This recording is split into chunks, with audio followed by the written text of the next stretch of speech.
In March of 1997, 39 people were found dead in a mansion in Rancho Santa Fe, California. They were dressed identically. They had left behind farewell messages, and they had believed they were going to board a spaceship hiding behind a comet.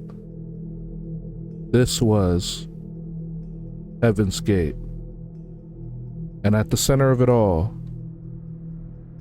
was one man, Marshall Applewhite.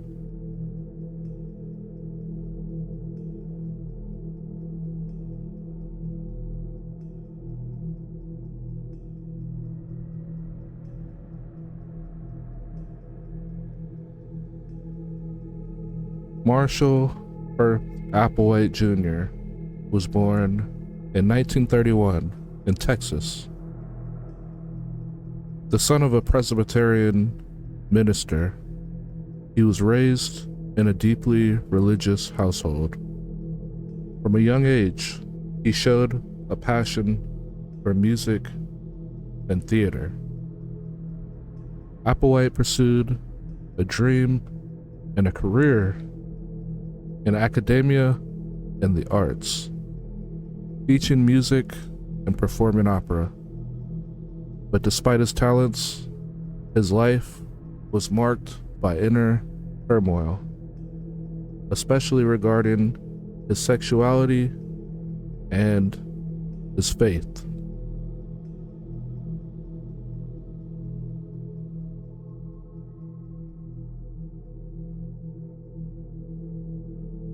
In the early 1970s, Applewhite's life unraveled.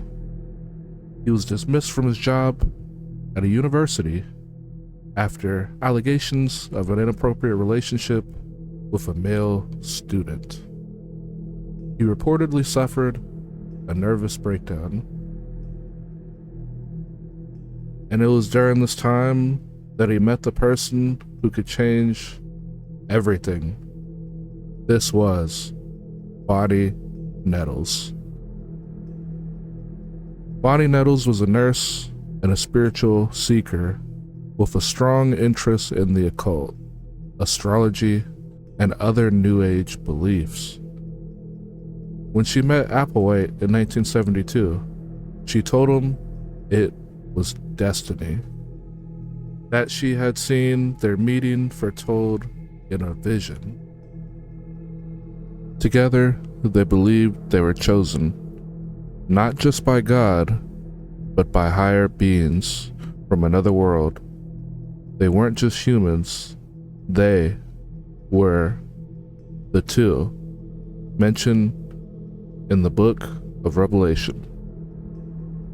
Messengers from the kingdom of heaven, sent to earth to prepare a select few for their journey to the next level.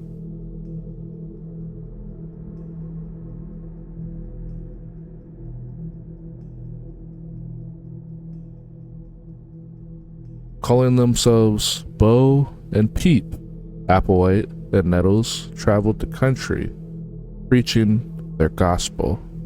Humanity was doomed. Earth was about to be recycled, and the only escape was through ascension to a higher evolutionary level, what they called the next level above human. We're going to talk to you about the most urgent thing that is on our mind, planet Earth about to be recycled. Your only chance to evacuate is to leave with us.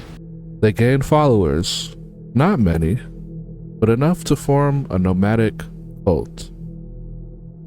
These recruits were told to abandon their families, their possessions, as well as their past lives.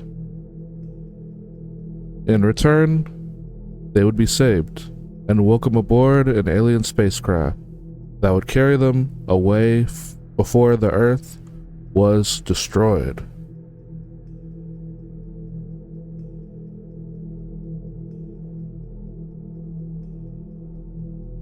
For over a decade, the group lived in hiding. They moved from place to place, adopting strict rules. No sex, no drugs, no possessions, and no contact with the outside world. Applewhite, now going by the name Doe, became increasingly controlling, but the real spiritual leader was still Bonnie Nettles, now known as Ty. In 1985, Bonnie Nettles died of cancer. Her death shook the group and devastated Applewhite. He had believed they would ascend together, physically, in a spaceship. Now, he had to reconcile her death with the doctrine. I'll tell you who I am. As to whether or not you believe who I am or not is up to you. I'm from kingdom level above human. What does that yield? That yields immediately that the vast majority say, cult, some religious radical, some blasphemous individual that wants to take advantage of people. Applewhite adapted the belief system. He told his followers that the soul, not the body, was what mattered. Ty had simply returned to the next level. From then on, Applewhite alone would guide the group.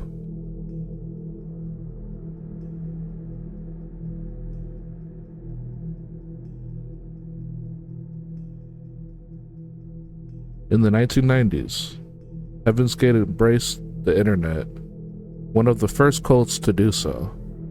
They launched a website and even earned income by building websites for clients. But everything changed in 1997 with the arrival of a bright comet in the sky, Halley Bopp. Rumors spread on the internet that a spaceship was traveling behind it. The Applewhite, this was it. The sign he had been waiting for. I'm Doe. That's not my name, but that's how I'm referred to on planet Earth. Let me say that our mission here at this time is about to come to a close in the next few days.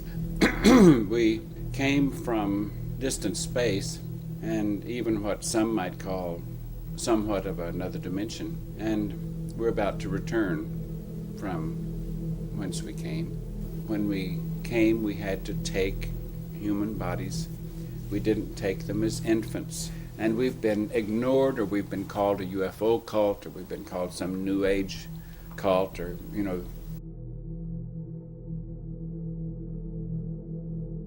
Applewhite told his followers that the time had come. The spaceship was here, hiding behind the comet. They had to shed their human vehicles to board it.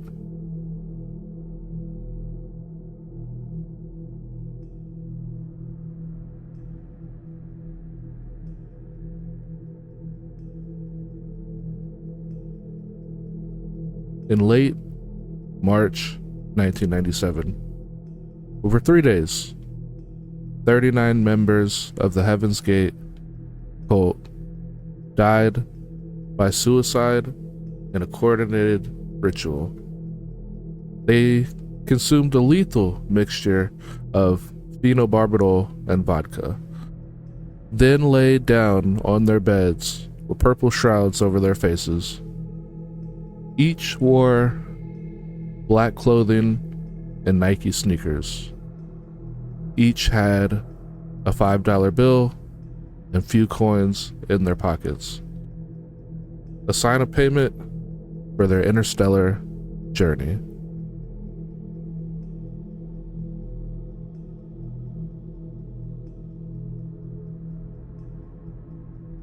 The news had shocked the world. It became one of the most infamous mass suicides in modern history, and a cultural flashpoint about cults, beliefs, and the internet. Marshall Applewhite had convinced dozens of intelligent, capable people to give up everything, even their lives, in pursuit of salvation among the stars.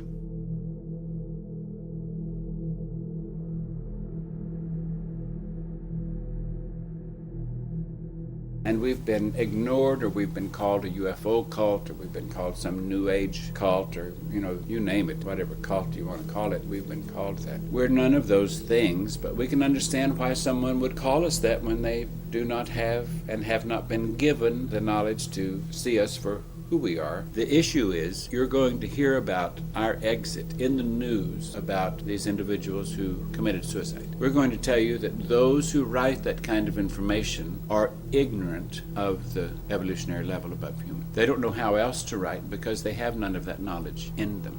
To the outside world, it looked like a tragedy. To them, it was transcendence. A tragic, unsettling reminder of what can happen when belief is twisted into absolute obedience. Marshall Applewhite didn't just lead a cult. He created a universe of meaning for people searching for hope and drove them into darkness. Heaven's Gate was more than just a group. It was a warning of charisma unchecked, of belief unanchored, and of the human need to belong, even to something beyond the stars. Welcome back. We want to update you now on our top story that's been developing out of Southern California for the past several hours. An apparent mass suicide in a luxury mansion in Rancho Santa Fe, about 20 miles north of San Diego. Police say at least 39 bodies, all of them white males between the ages of 18 and 24, have been found inside the 5,000 square foot mansion. If you found this video informative, consider subscribing for more deep dives into the darkest corners of history. And if you'd like us to cover other cults or psychological case studies, drop a comment below. Thank you for watching. Stay curious and stay grounded. We're going to talk to you about the most urgent thing that is on our mind, and what we suspect is the most urgent thing on the minds of those who will connect with us. Planet Earth about to be recycled. Your only chance to evacuate is to leave with us.